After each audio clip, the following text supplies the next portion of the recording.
Bueno, habíamos titulado esta charla justamente como expectativas de inflación y evolución de tanto los commodities como los bienes de capital involucrados en la producción de los mismos, ¿no es cierto?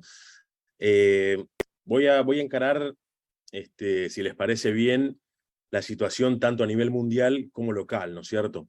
Y qué esperar, a mi humilde opinión, en ambos casos, ¿no?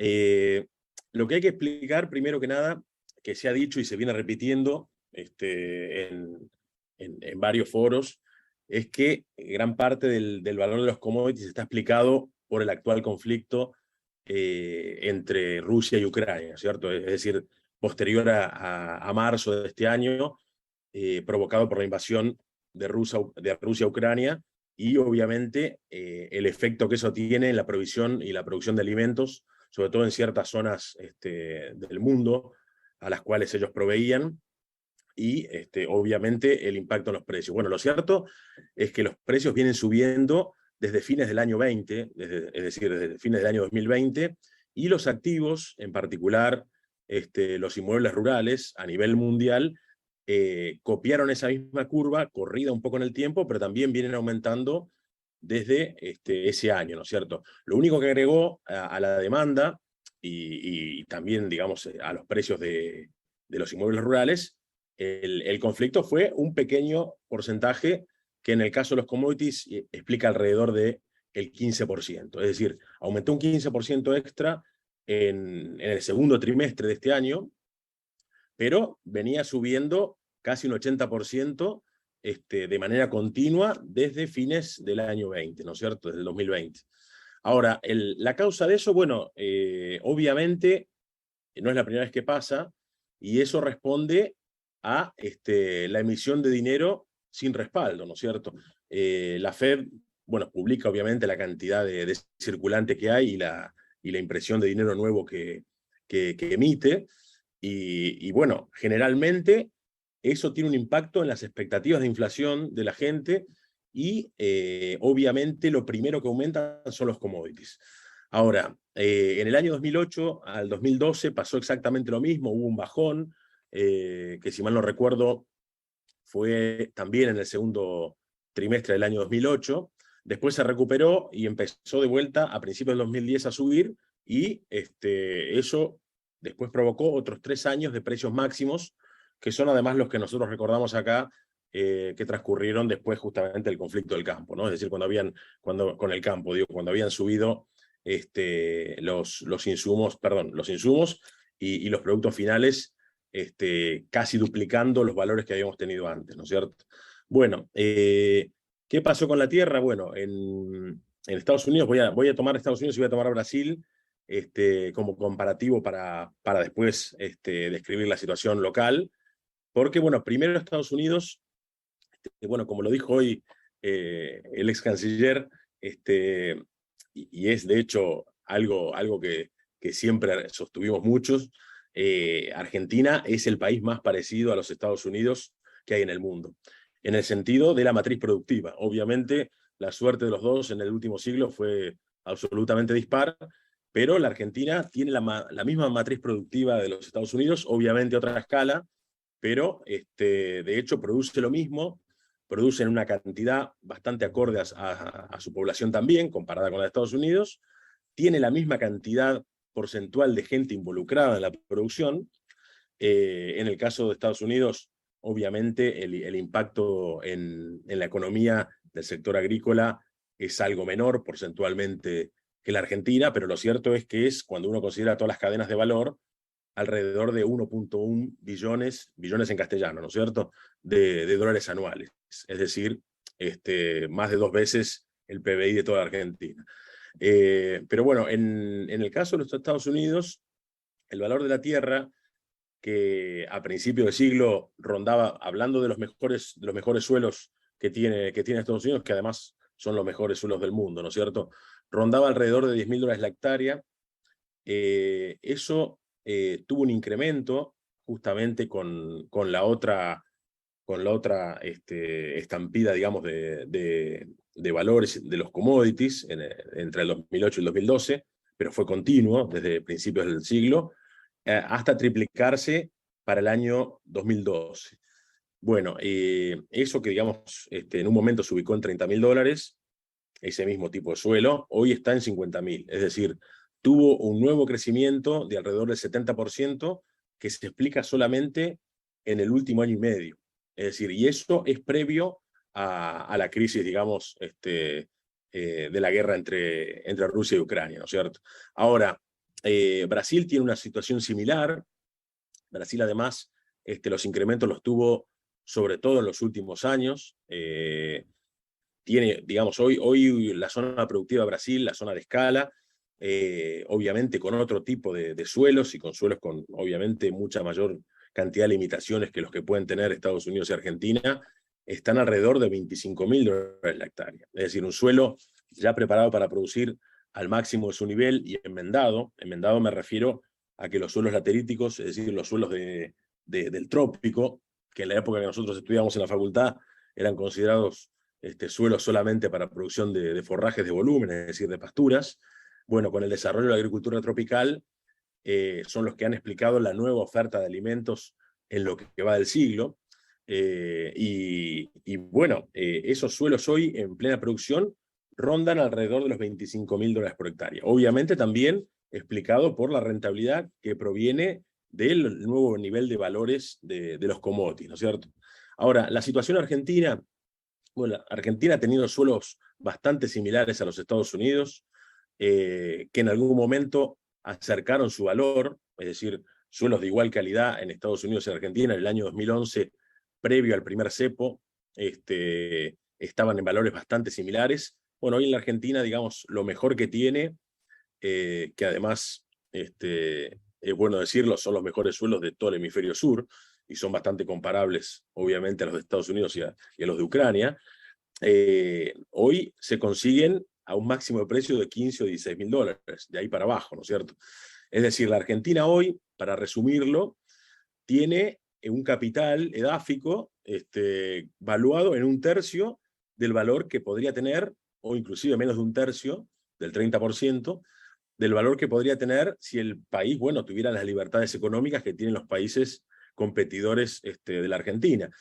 Lo que tenemos que también recordar cuando hablamos de países agroexportadores, y hablando de agroexportación, digamos, como junto con la energía, el bien más demandado por el planeta en cantidad, en calidad y en tiempo, es decir, si hay justamente un bien que va a ser demandado y no va a tener sustitución, son los alimentos y la energía.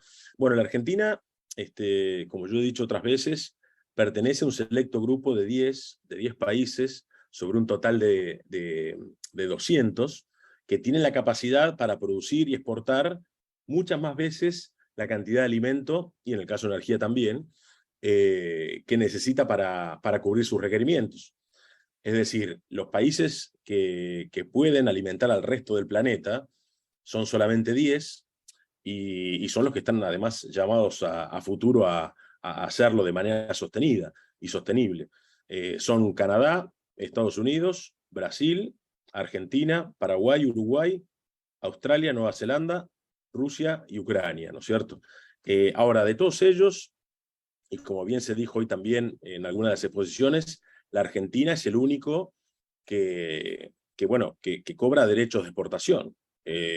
Además de eso, obviamente, también tiene una disparidad y una multiplicidad de tipos de cambio que hace que en realidad la producción esté estancada desde hace prácticamente 20 años. Es decir, lo que la Argentina vino produciendo en los últimos 20 años está de manera bastante estancada y tiene incrementos únicamente por cierta incorporación de tecnología de bajo costo, pero no justamente por poder acceder a los insumos que son pujados por el resto de los países que compiten con ella. Es decir, cuando uno rompe el sistema relativo de precios entre insumo y producto, y obviamente también entre bienes de capital involucrados en la producción, lo que logra es que justamente la Argentina pueda pujar hasta cierto nivel, y luego después todos los incrementos marginales de producción que se explican por mayor uso intensivo de insumos no pueda ser realizado, y por eso es que la Argentina, a diferencia de Brasil, a pesar de todas las ventajas comparativas que tiene en términos productivos con respecto a Brasil, la verdad es que produce bastante menos de lo que podía producir. Ahora, ¿cuánto menos produce? Bueno, produce aproximadamente la mitad de la capacidad productiva que tiene hoy en día. Y lo cierto es que todo eso que deja de producir es algo que no vamos a recuperar más, porque a diferencia de, por ejemplo, la minería o la extracción de hidrocarburos, todo lo que nosotros dejamos producir por año es justamente radiación solar, uso del suelo, nutrientes y trabajo de los profesionales que no se va a recuperar nunca más, ¿no es cierto? Ahora, en el sentido de lo que viene, lo que se espera es que probablemente el nivel al cual los activos involucrados en la producción, es decir, los suelos y las explotaciones agropecuarias en el resto del mundo, lleguen a un cierto plató. Es decir, que hoy en día se haya quintuplicado el valor real de los campos en Estados Unidos y haya pasado algo similar en Brasil, hace que estemos hablando que el 400% aumento en solo 2 décadas es algo que podemos esperar que probablemente llegue a un plató. Ahora, la Argentina, si bien arrancó el siglo con un valor bastante menor que hoy, también lo hizo porque venía de una crisis en la cual había perdido también gran parte del valor. Lo que pasa es que estamos hablando de un periodo de tiempo de estas 2 décadas que la Argentina pasó por 2 crisis y en las 2 sufrió una pérdida grande del valor de la tierra, ¿no es cierto? Es decir, había partido en el año 2000 o 2002, en realidad, después de la crisis, valiendo el 40% de lo que valía el mismo activo similar en un país, digamos, normal o con libertad económica. Llegó a igualarlo prácticamente en el año 2011 y hoy es de 1/3. Ahora, ese tercio, digamos, se explica en zonas de alta productividad.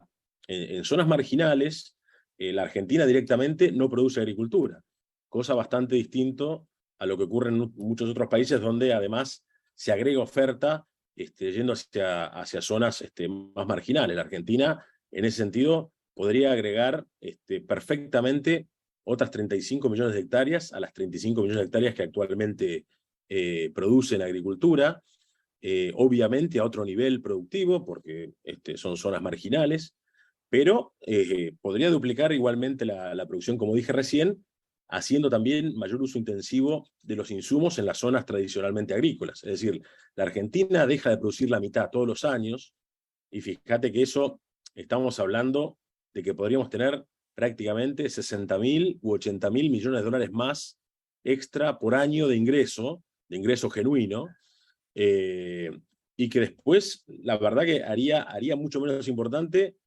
la lucha diaria en cuanto a si hay escasez o no de dólares. La Argentina está llena de pobres y, digamos, si tiene siempre un problema de escasez de dólares, justamente porque hace todo lo posible para no producirlos.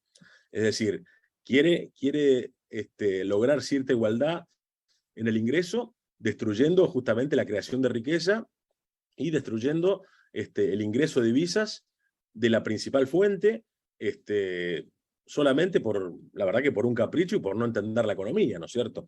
En ese sentido, la verdad que las esperanzas, digamos, que podemos tener son limitadas, ¿no? Yo escuchaba recién algunas de las otras exposiciones y ahora hablando, digamos, de las expectativas a futuro, ¿no?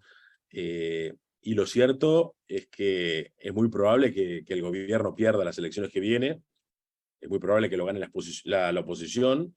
Ahora, lo que yo quiero pensar o quiero decir es que tampoco sirve de mucho ganar las elecciones si la mitad de los que van a ganar entienden la economía como los que van a perder, ¿no es cierto? Es decir, hay mucha gente en la mayoría, te diría en el 90% de los partidos que hay en la Argentina, que cree que es sano tener algún nivel de derechos de exportación, cuando en realidad no es normal.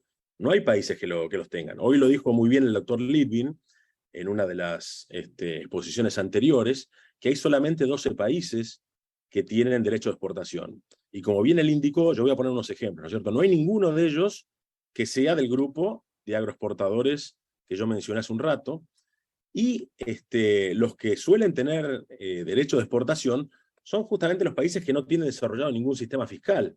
Son países, por ejemplo, como los de África Central, que ante la exportación de colmillo de marfil o esmeraldas o lo que fuera, no cobran ganancias, no cobran obviamente ningún otro tributo y se quedan solamente con una parte de lo que se va a exportar. Bueno, la Argentina tiene 165 impuestos, como vimos, ¿no es cierto? Y la Argentina además tiene, como bien también dijo el doctor Litvin, una carga fiscal engañosa que puede promediar el 30% en la economía total, pero que para los sectores productivos, cuando uno además cuenta los gravámenes al capital, que en el caso de estas explotaciones de capital intensivo es muy alto, llega al 70, 80 o 90% o incluso más del 100% de la renta. Es decir, en muchos casos, las empresas agropecuarias subsisten comiéndose capital. La principal fuente, digamos, de capital que consume la empresa agropecuaria es justamente la nutrición y la riqueza de los suelos. Argentina tiene hoy aproximadamente, te diría yo, un promedio de 8 partes por millón en fósforo, por ejemplo, ¿no? El nitrógeno es un elemento bastante más dinámico y obviamente se repone por año de uso, pero digamos, en términos de fósforo, la Argentina tiene 8 partes por millón y lo cierto es que debería tener 30 como mínimo o 50 como tiene Estados Unidos. Bueno, ese consumo de capital, recordemos que son 20 años ininterrumpidos de retenciones, ¿no es cierto? O derecho de exportación que ha sufrido la Argentina, tiene un valor y se le puede poner un valor. Bueno, eso hoy en día con los valores de los fertilizantes fosforados representa alrededor de 30.000 millones de dólares. Es decir, no solo el sector dejó 200.000 millones de dólares en estos últimos 20 años en derechos de exportación y otros cuantos más también en brecha cambiaria, sino que además se comió el capital y se comió el capital a razón de, por ejemplo, en un solo elemento de los considerados, 30.000 millones de dólares más.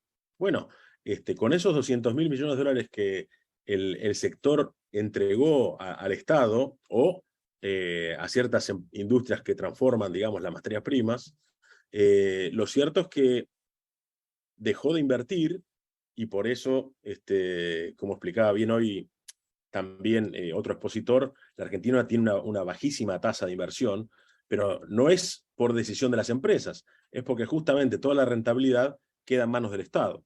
Es decir, cuando se proponen desde la política o desde ciertas agrupaciones industriales el dilema de transformar la materia prima y agregarle valor, lo primero que hay que decir es que el sector no necesita que nadie le diga cómo transformar la materia prima y cómo agregarle valor. Lo que necesita es que dejen de saquearlo con impuestos y llevarse en promedio el 80% de la renta neta de las explotaciones agropecuarias. Y también hay que decir de que no todo se puede transformar. El que elige qué transformación quiere, y por algo el mercado de cereales y oleaginosas es inmenso en el mundo y no lo es el de carne, es justamente el consumidor y el país que lo compra. Es mucho más sencillo transportar a las antípodas cereales sin transformar, que no requieren frío y solamente requieren estar secos, que transformar carne y después transportarla, por más agregado valor que tenga, cuando después además hay un montón de barreras sanitarias y pararancelarias, ¿no es cierto?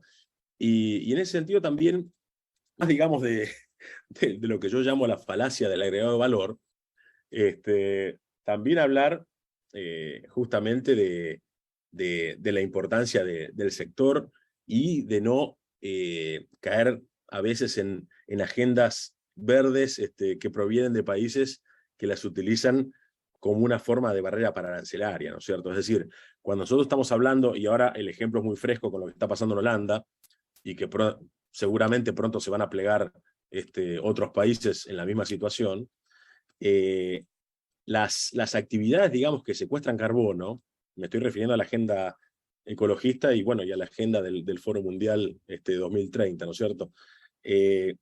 Actividades económicas hay miles, que secuestran carbono hay solamente 3 dentro de esas miles, y justamente son la agricultura, la ganadería y la forestación.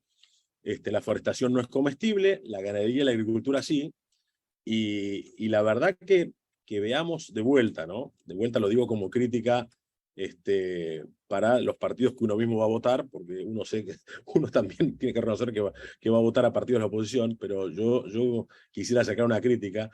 Es preocupante que se ocupen de cosas que la verdad que no tienen ningún sentido cuando hay mucho para resolver, y sobre todo resolver la actividad económica y la productividad de la gente, ¿no es cierto? Argentina tiene 1/3 del PBI que debería tener.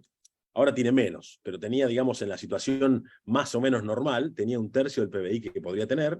Es decir, la mitad de eso lo podría explicar perfectamente solamente la producción primaria. Es decir, llegar al nivel que debería tener ya implicaría duplicar el PBI de la Argentina. Pero tiene 1/3 porque cuando lo comparamos con Australia y con Canadá, que son países bastante similares en términos de lo que la Argentina podría tender a hacer, la Argentina deja muchísimo por producir, y si encima se pliega a modas que vayan en contra de la producción, lo cierto es que va a tener un problema incluso mayor, ¿no es cierto?, de productividad de su población. Yo en ese sentido, como recomendación para todos los partidos, les sugeriría que lo de los derechos de exportación y la multiplicidad de tipos de cambio es algo que no debería tener mucho lugar a la discusión. Es decir, discutan internamente todo lo que quieran, pero lo cierto es que los países que funcionan, ninguno tiene derecho de exportación, salvo justamente los muy primitivos de África Central y nada más. Tampoco tienen multiplicidad de tipo cambios, que lo único que hace es enmascarar el robo de parte del precio por parte del Estado. Tampoco es normal que haya una obligatoriedad de depositar el 100% de las divisas generadas en el exterior al Banco Central, y que después el Banco Central los cambie por papeles sin valor recién emitidos, cuando en realidad gran parte de esas divisas debería ir a la compra de insumos, que son las que potencian justamente la producción. Y bueno,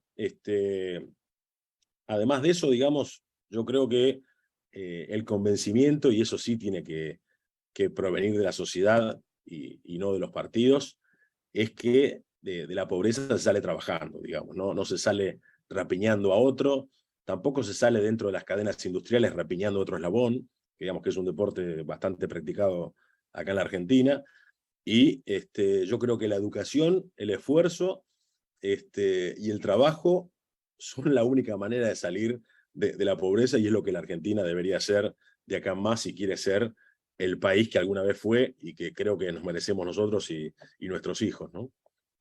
Y un saludo para todos. Muchas gracias.